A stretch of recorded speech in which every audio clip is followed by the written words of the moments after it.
Today's episode is for all of you who are parents. Today I'm interviewing Roxanne Wing. Roxanne is the recent best-selling author of Lead Your Child to Success.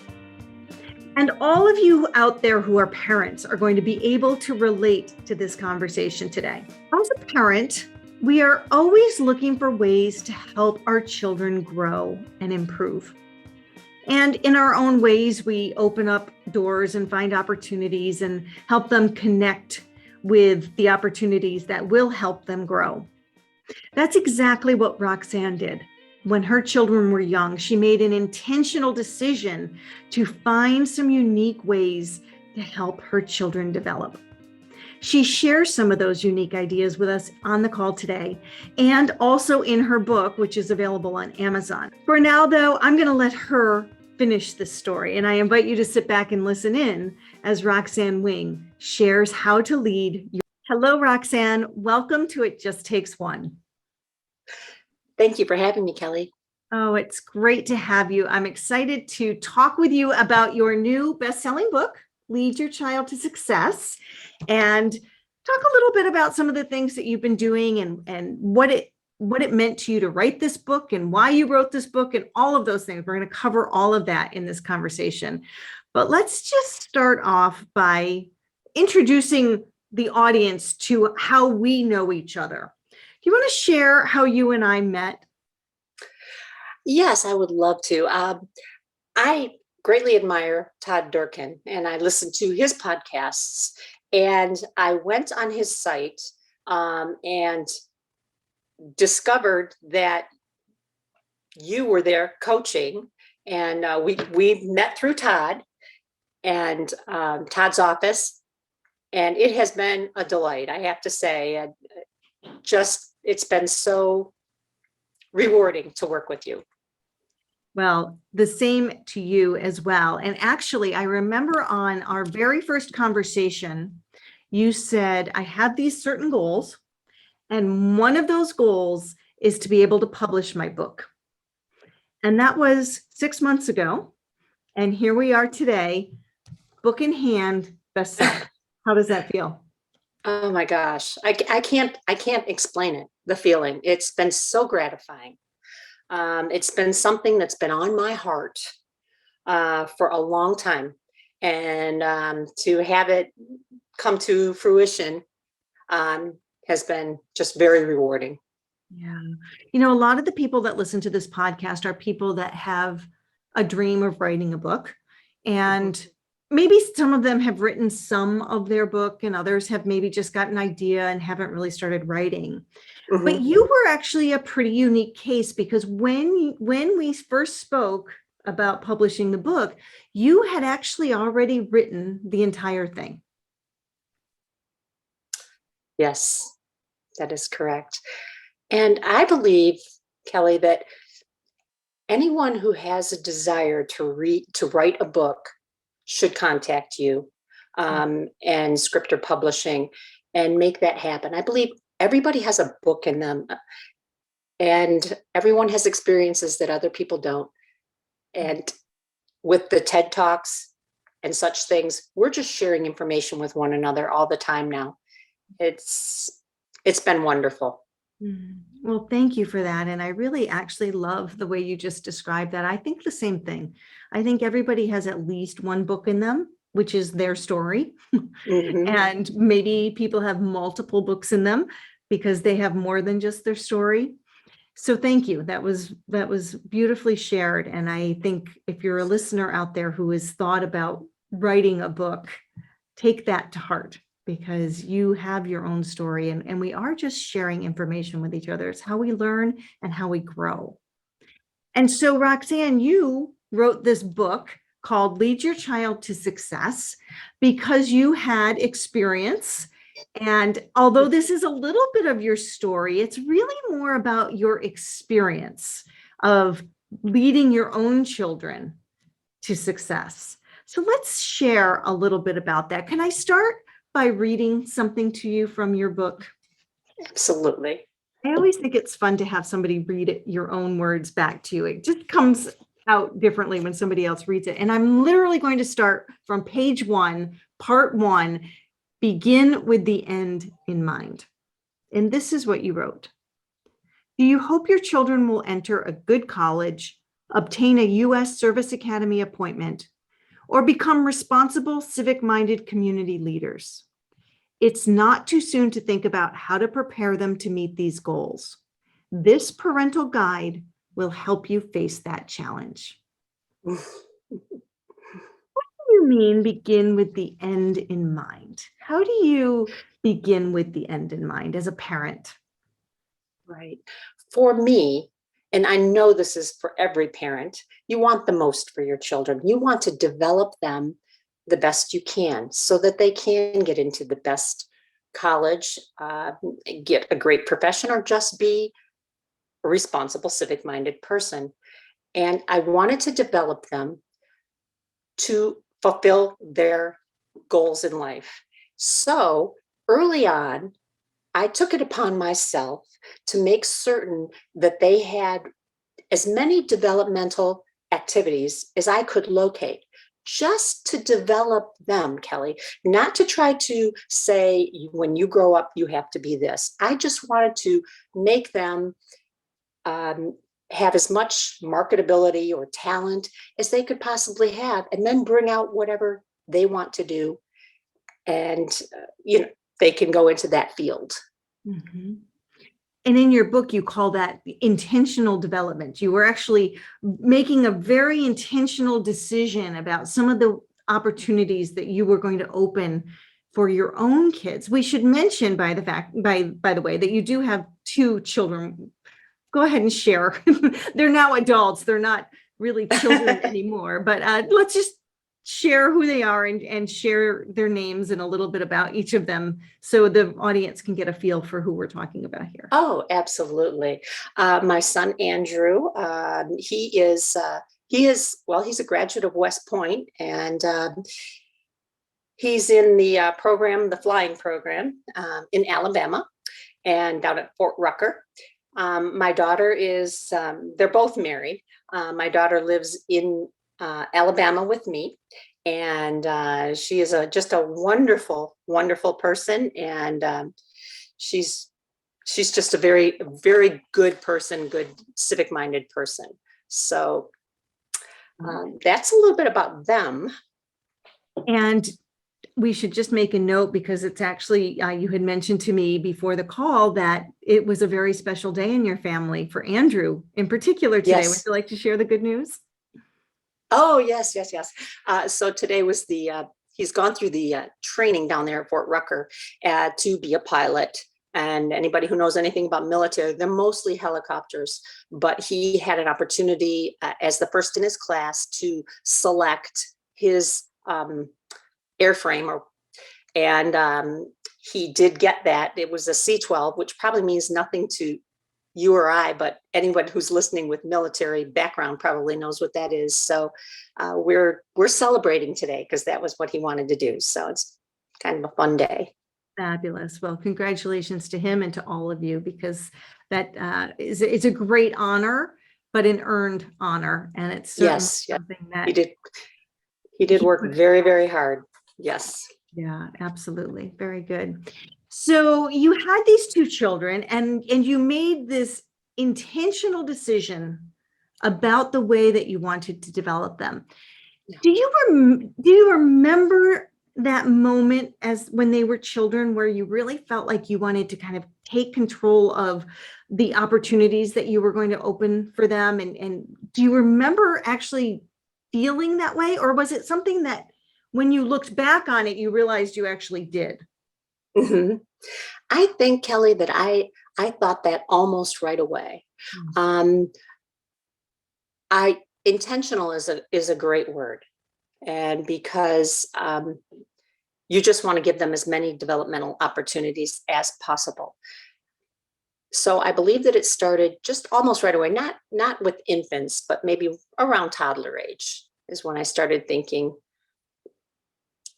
I'm going to give them the opportunities that they can, so that they can succeed. So I'm thinking, if I'm a listener out there and I've got young children, and I want to start making some intentional decisions and maybe just opening some doors that I hadn't thought about before.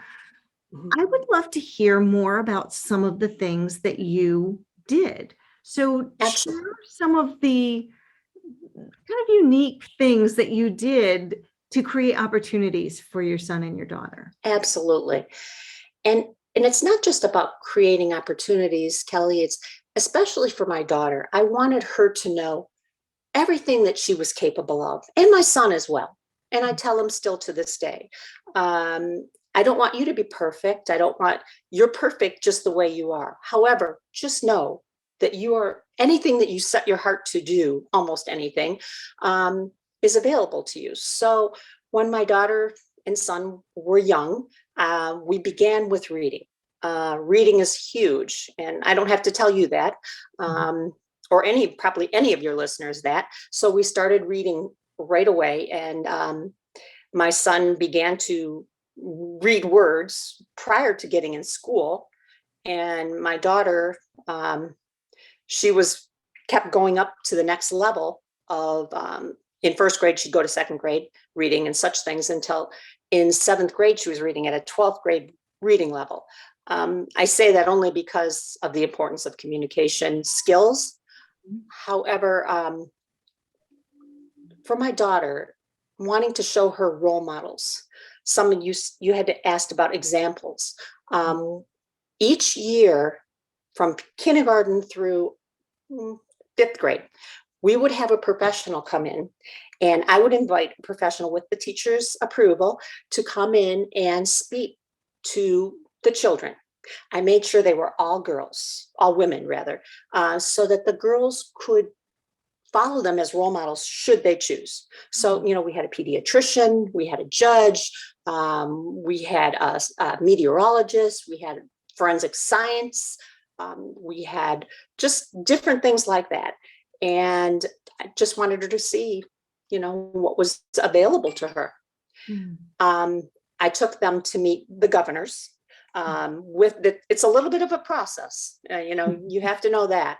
You have to get permission and all of that. And yeah, but we had at the time in Michigan, we had Governor Jennifer Granholm. For your Michigan listeners, I'm sure they know. And I really wanted her to meet this woman because of all she'd accomplished. And it was just really an impact on her to see what she could become. And just, it was a beautiful experience. We've also written to Laura Bush when she was in office. And I just really wanted to expand their world and traveling whenever we could, just so that they know what is possible for them. Yeah. When I read your book the first time, I'm glad you used that example because it was actually one that stood out to me. The fact that you really made the effort to go and meet the governors. And I thought that was very unique, not just for the reason that you're stating that, in Michigan, when you were there, you actually had a female governor and you were trying to get those female role models, but just the idea of making that extra effort to go and give the exposure to that level of leadership and to your children. I thought that was very unique. I hadn't heard somebody who had done that before, and I give you a lot of credit for that. Do the kids remember it? Do they remember meeting them or have anything to say about that? We have pictures, and they remember all of it. And her sitting in the governor's chair with the governor standing next to her. It's really taking your vision just a little bit further. Look beyond what you think maybe today you're capable of to the possibilities that could possibly be available to you with work. So it was a wonderful experience. I'm just thinking, because you said it's not an easy process, of course not. And it's probably, even from when your kids were young to now, probably even a different process just with security and whatnot. But how did you go about doing that? Did you call the governor's office? Did you actually make that happen? I did. I called the governor's office, and it's not a hard process. I should have said it's a little bit of a complicated process. So you you don't just show up, right? You call the office and you have to give a reason and get permission. And then we sat in the room with her stenographer who took all the notes, and there was a nearby state police officer standing quietly in the adjoining room, just there. And she just asked her some questions, and it was a very interesting day. And I would also take them over to the Capitol, and we would sit in the galley and we could listen to, and meet our legislature. And we were announced one day as being visiting constituents, and they all turned around. They were in session, which is their procedure, and clapped for us. So it went in the permanent records. So that was quite interesting, but it teaches them about their country and about their civic responsibility and such things. My son, when he would go to the Republican Party meetings in our town, and one of the people there invited him to run for an office. And at that time he was 18, but he was going away to school, so he couldn't do it. But so it's just little things that they build on one another, little successes that build on one another and develop leadership skills. Yeah. Both of my children, well, my daughter went to Dale Carnegie. We took her there. She was in Toastmasters. And I mean, what a wonderful role model, these people in Dale Carnegie. So she took that. She was in high school yet. And so I called the next when it was finished and asked if they needed any help. And he brought her back as a graduate assistant. And so she had some amazing role models, although she wasn't paid. She just, all the free water she wanted to drink, and that was it. But there was great role models for her, and another opportunity to develop leadership skills. Yeah, that's interesting that she did that when she was in high school. Did you ever get resistance from your kids? Was she happy to go to Dale Carnegie? Was it something she embraced, or was she resistant and then appreciated it later? That's a really, really good question. I didn't really sense any resistance per se. It was my idea. So, and she went and she enjoyed it, and she learned a lot. So it's just those experiences that help develop her. Yeah, I'm saying that because another experience that you mention in the book is Boys and Girls State. And I was thinking about it because my oldest daughter did Girls State her senior year. And at the time, she wasn't even sure what it was. So she went. She wasn't resistant, but she didn't really know what she was getting into. And looking back on it now, she learned a lot of things she didn't know about the way government works and how you can participate as a citizen in the government. Exactly. That's a perfect example of how, exposure to these different opportunities, these enriching opportunities, helps develop them and grow. And now she knows about government at such a young age. She knew about government and probably opened her eyes a little bit to, maybe I'll be an attorney, or maybe I'll run for office someday. Or even maybe not, because maybe not. You go, oh, this is not for me, but at least you have the Exactly. opportunity to make that decision. I agree. I think that's a great point. You also mentioned, you talked about reading and starting reading and how much reading is a factor in children growing to success.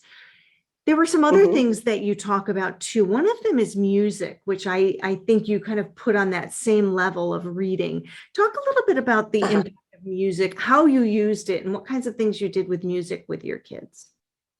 Right. There's been so many studies about it developing your brain, the young children's brain. And so and as well as self-discipline. So my children were required to do piano until 6th grade. And then at 6th grade, they could choose the instrument of choice at their junior high.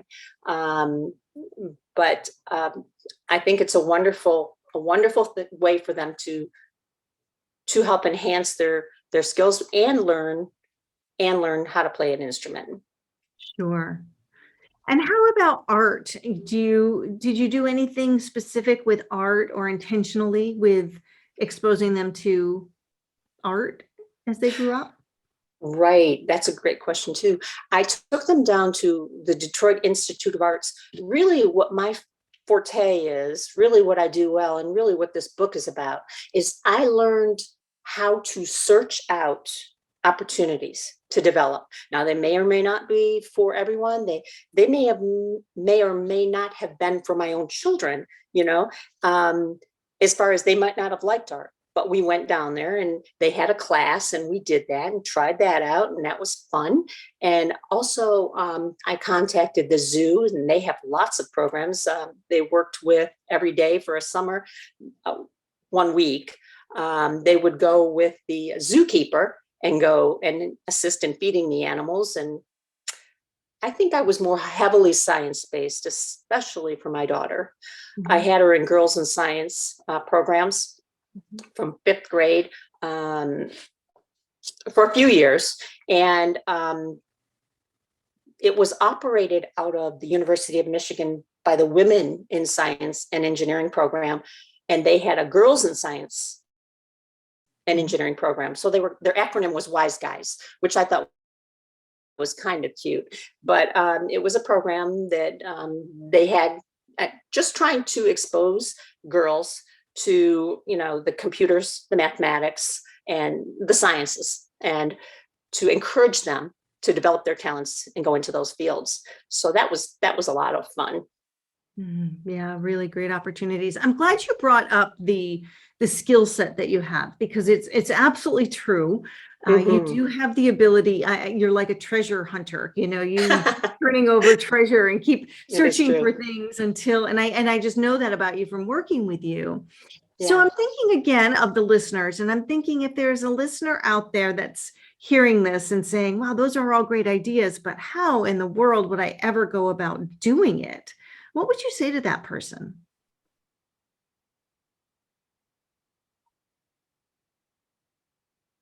The premise of this book was not only to develop my children, of course, to be good citizens and just develop them. Every parent wants to do that.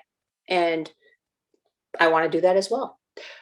I never wanted to completely give over control to the school system, either public or private. I really feel like this is my own personal opinion, that it's the parents' responsibility to develop their children and expose them to opportunities and such things. And that really was the driving force behind all of this. So that was why I would just seek out camps and classes, and some of them were good, and some of them they didn't really like them that much, but at least we tried them.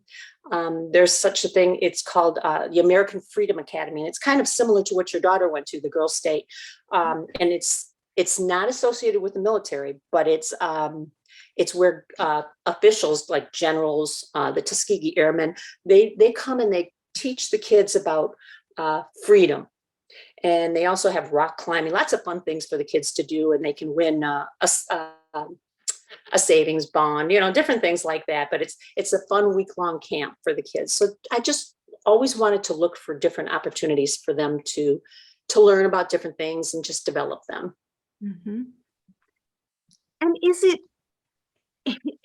what about, for you were actually able to be home and be there for the kids. So you had time and the ability to make those calls and do the research to find those things. How about somebody that is working full time and has their kids? What would you recommend for them if they could pick one or two things to just begin to open the doors for their kids? What are the first one or two things that come to mind for you for that kind of person? Right. Great question. The things that I find interesting might not be the things that they find interesting. I liked the government aspect. I liked introducing them to the governors. I liked taking them to the state capitol. I like the Freedom Academy, the girl state that you had mentioned for your daughter, those types of things that will really strengthen their civic mindedness and their community spirit, that type of thing. That was my number one preference. And then the other thing is, especially for my daughter, I have to say again, I really just wanted her to know all the things that she could become if she chose to. Mm-hmm. So back to your original question about with the end in mind, really, I just wanted them to develop into the most productive people that they could be, good civic-minded leaders or community members for our next generation, and give them the opportunity to select by exposure and also by preparation the occupation that they most enjoy. Mm-hmm. Excellent. You do bring up something in the book that I think is worth talking about. And you kind of alluded to it a little bit with, just feeling that it is the parents' responsibility to raise their children and develop them the way that they would like to see them develop. But you also talk in the book about something called the curse of low expectations. Yes. A little bit about what that means and share right. what is that curse and what can we do to get over that? Yeah. Great question, Kelly. Great question. I believe my son wanted to go to West Point when he was in high school. And a lot of times counselors, well-meaning people, well-meaning adults and friends will try to steer you away from the bigger goals because they don't want to disappoint you, or they don't want you to be disappointed. And I think that you should be realistic about your goals. I mean, you don't want to pick something that's impossible because you'll just get frustrated, and or something too low because you just won't be fulfilling your potential. But I do believe that you should, and the children should, both adults and children, should reach as high as they can for their goals. And I really do believe in that low curse of low expectations. And you're probably familiar with that as well. Yeah, I think we tend to, for exactly the reasons that you say, we don't want to hurt somebody's feelings. We don't want them to feel failure. So we try and cushion them against it and we lower the expectation. Right. I remember my father, who was a school principal and eventually school superintendent, saying that when you set the expectation, they rise to it. True. No matter where that bar is, the children will rise to it if you set it. If you set it low, they'll go there. If you set it high, they'll go there. So it's your choice where you set that. I couldn't agree with you more. And even if they don't make it all the way up to what you say, and there's a little margin there, they're going to stretch and grow and go as high as they possibly can to try to fulfill what they feel they're capable of doing because their parents, did that. And I know all parents do that. So this book is really just about me gathering resources to share with other parents that may want to do that as well. Absolutely. That maybe don't have the time or whatnot to find some of them. So with that in mind, and the thinking of parents that are listening that would like to purchase the book, Roxanne, where can they get the book? Oh, yes. It's available on Amazon, or you can find me on Facebook, and I'm at Capital Life Coaching. If you want any information, you can also reach me at Roxanne Wing 88 at gmail.com. Excellent. I will make sure all of those get into the show notes below, so anybody that's looking for them can have them. What's next, Roxanne? You've written this book and now you've published it. So yes. You actually have it completed and out there. What's next for you? What do you have coming up? Yes, it's very, very exciting. For your Michigan listeners, I'd like to share that we're going to be at the Marguerite D'Angeli Library. That's in Lapeer, Michigan. And we'll be there on Saturday, October 9th at 11 a.m. And for your Alabama listeners, we will be at the Pelham Public Library on October 16th at 11 a.m. And again, you can find me on Facebook or email me and I'll give you more details. Excellent. And again, I'll make sure that those get in the show notes too. So if anybody's in those areas and would like to come and hear you speak about this topic and get the book, they can do that at either of those as well. Roxanne, before we close today, I always like to end the episodes by asking about the phrase, "It just takes one." And so I'm curious, what does the phrase, "It just takes one," mean to you? It means that it only takes one person to make a difference. I'm thinking particularly of prayer. I just heard of a group that was meeting for 40 years. They not the same people, but 40 years, this tradition of this day-long prayer group was going on. And the first thing that came to my mind, Kelly, is I can't even imagine how many lives were impacted by the prayers that they prayed for those people. So it just takes one person to pray. And then, of course, other people may come alongside you, but it just takes one. Oh, I love that. I was actually just having a conversation with my son earlier today about the power of prayer and the power of just putting that energy out into the world and how it multiplies even just by one person. Yes. And yes. then obviously, as you're describing, from more and more people coming together.